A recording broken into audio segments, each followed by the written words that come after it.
In this video, we're going to show you the three ways that you can graph a line in three-dimensional space using Geogebra. And to start off, we're just going to graph the line through 2 points. And so that's relatively easy. First, we're going to put the point in, and knowing that if we want it to be represented as a point, we use a capital letter. And once we have the points, we choose the graphing tools and we go to line, and it tells us select 2 points. And so here's our 2 points, A and B. And when we go back to the calculator view, you'll see that it actually generates the vector equation for that line. It labels it F, but here is the vector equation including the calculated direction vector. Now often we're given the vector equation directly, and this turns out to be relatively easy to graph as well.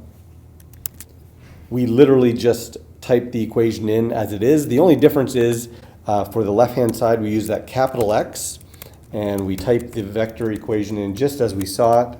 And you'll notice that as I type this and try to click this to show up, nothing happens, and that's because I have actually forgotten the multiplication sign in between the parameter and the direction vector. And so if I put that in, you can see the line appears directly, and if I hit enter, it labels that G, and I can then go ahead and change its color if I wish, so that it's distinguished from the other line that I've got there. Now, right now, this line is just a line, and except that it shares the point A here with the previous line.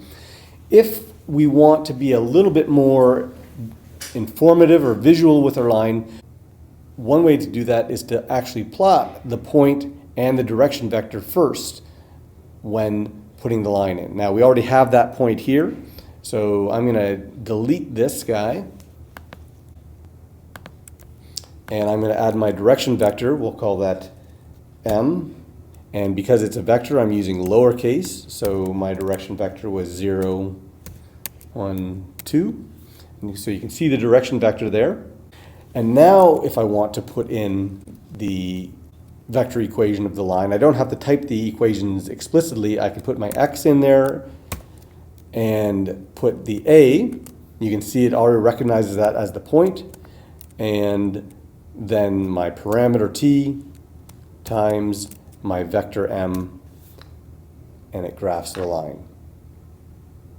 Notice that when it does that, it changes the way that the line is defined and rewrites it in this form. And there's nothing wrong with that. It's changed the parameter from T to lambda, and that's fine. And it doesn't matter that those 2 lambdas are used in 2 different lines. That's okay as well.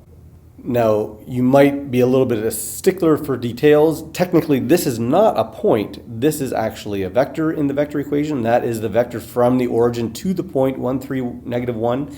And it actually works out well if you use the vector to the point as well. So I'm going to delete that and redefine that vector A, or that point A, as the vector to the point A. And then redefine my vector equation. And you'll notice there, it plots exactly the same thing. The difference now is you can see that vector going from the origin to the original point. So you actually get a nice definition of that line. Let me turn this line off, the points that we don't need. And you get a nice definition of that line.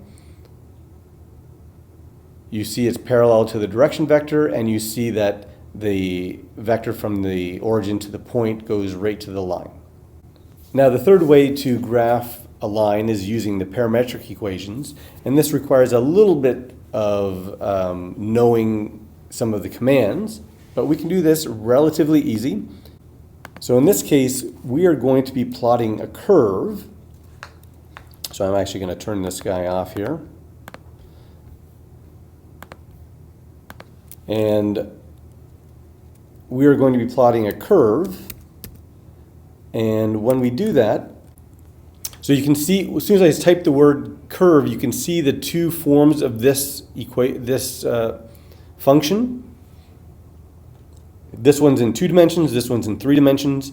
And you can see in the three-dimensional one, we've got three expressions: the parametric variable and the start and end value for that parametric value.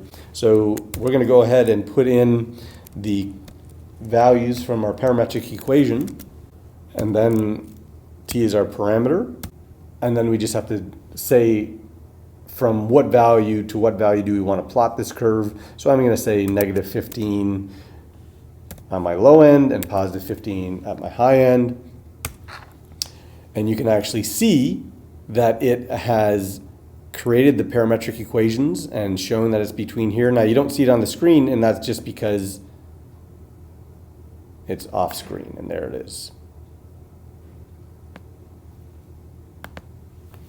So those are the three ways that you can plot a three-dimensional line using GeoGebra 3D.